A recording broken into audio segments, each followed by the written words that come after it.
ఆంధ్రప్రదేశ్ నూతన డీజీపీగా RTC MD CH Dwaraka Tirumala Rao నియమితులయ్యే అవకాశం కనిపిస్తోంది. ఆయన ఏపీ డీజీపీగా నియమించే అవకాశం ఉందని పోలీసు వర్గాల్లో తీవ్ర చర్చ నడుస్తోంది. ఆంధ్రప్రదేశ్లో డీజీపీగా బాధ్యతలు నిర్వహిస్తున్న కేవీ రాజనాథ్ రెడ్డి మీద ఈసీ బదిలీ వేసింది.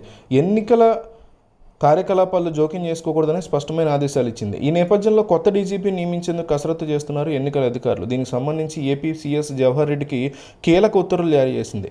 ఆంధ్రప్రదేశ్ నూతన డీజీపీగా ప్రస్తుతం విధులు నిర్వహిస్తున్న RTC MD CH Dwaraka Tirumala Rao నియమించే అవకాశం ఉంది. దీని మీద పోలీసు వర్గాల్లో జోరుగా చర్చ నడుస్తోంది.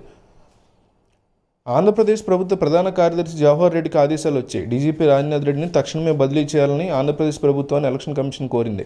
ఆయనకి ఎలాంటి ఎన్నికల విధులు అప్పచెప్పొద్దని కూడా స్పష్టం చేసింది. డీజీపీగా కింద ర్యాంక్ అధికారికి బాధ్యతలు అప్పచెప్పాలని ఉత్తర్వులో పేర్కొంది. అలాగే మే 6 ఉదయం 11 గంటల్లోగా 3 డీజీ ర్యాంక్ అధికారులు జాబితా పంపించాలని ఎన్నికల సంఘం సీఎస్ జవహర్ రెడ్డిని ఆదేశించింది. ఈ నేపథ్యంలో 1990 బ్యాచ్కి చెందినటువంటి ఐపీఎస్ అధికారి సిహెచ్ తిరుమలరావు సీనియారిటీ ప్రకారం ప్యానెల్ జాబితాలో చోటు సంపాదించుకున్నారు. డీజీపీ ఎంపిక జాబితాతో అంజన్ సిన్హా, మాదిరెడ్డి ప్రతాప్ రెడ్డిలు ఉన్నారు. అంజన్ సిన్హా 1990 బ్యాచ్కి చెందినటువంటి ఐపీఎస్ అధికారి. ప్రస్తుతం ఈయన రోడ్ సేఫ్టీ అథారిటీ చైర్మన్గా కీలక బాధ్యతలు నిర్వహిస్తున్నారు. ఇక డీజీపీ ప్యానెల్ సభ్యులు జాబితాలో మరో సీనియర్ ఐపీఎస్ అధికారి 1992 బ్యాచ్కి చెందిన మాదిరెడ్డి ప్రతాప్ పేరు వినిపిస్తోంది. ఈ ముగ్గురులో ఎవరో ఒకరు ఏపీ డీజీపీగా నియమించే అవకాశం ఉంది. ఒకవేళ ఈ ముగ్గురిని కాకుండా మరో పేరు కూడా పరిశీలనలో ఉంది.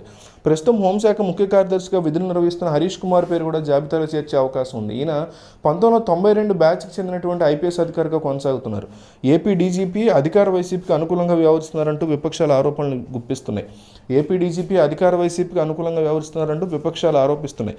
ఆంధ్రప్రదేశ్ డీజీపీని మార్చాలంటూ గత కొంతకాలంగా విపక్షాల నుంచి పెద్ద సంఖ్యలో ఎలక్షన్ కమిషన్కి ఫిర్యాదులు అందాయి.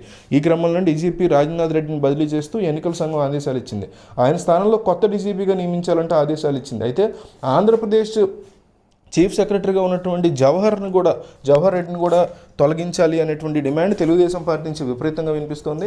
అయితే ఎప్పుడైతే డీజీపీని బదిలీ చేయాలని ఎలక్షన్ కమిషన్ ఆదేశాలు ఇచ్చిందో ఓకే, ఎలక్షన్ కమిషన్ మనకు అనుకూలంగానే పనిచేస్తుంది, సో డెఫినెట్లీ ఇంకొంత ప్రెషర్ పెడదాం అనేసి, పైగా ఆంధ్రప్రదేశ్లో ఈరోజు నరేంద్ర మోడీ ఉండడంతో ఇదే టైంలో ప్రెషర్ పెట్టాలి అనేసి సీరియస్గా తెలుగుదేశం పార్టీ మళ్ళీ లోకల్గా ఉన్నటువంటి ఎలక్షన్ కమిషన్ని, కేంద్ర ఎన్నికల సంఘాలకి లేఖలు రాయడం, లోకల్గా ఉన్నటువంటి స్టేట్ ఎలక్షన్ కమిషన్ వాళ్ళని కలవడం, ఇవన్నీ కూడా చేస్తుంది. తెలుగుదేశం పార్టీ తనదైన శైలిలో ఎట్టి పరిస్థితుల్లో జవహర్ రెడ్డిని కూడా ఎలక్షన్ టైంలో చీఫ్ సెక్రటరీగా తొలగించాలనేటువంటి డిమాండ్ వినిపిస్తోంది. అది కూడా సాధ్యమయ్యే అవకాశాలు ఎక్కువగా ఉన్నాయనే వార్తలు వస్తున్నాయి.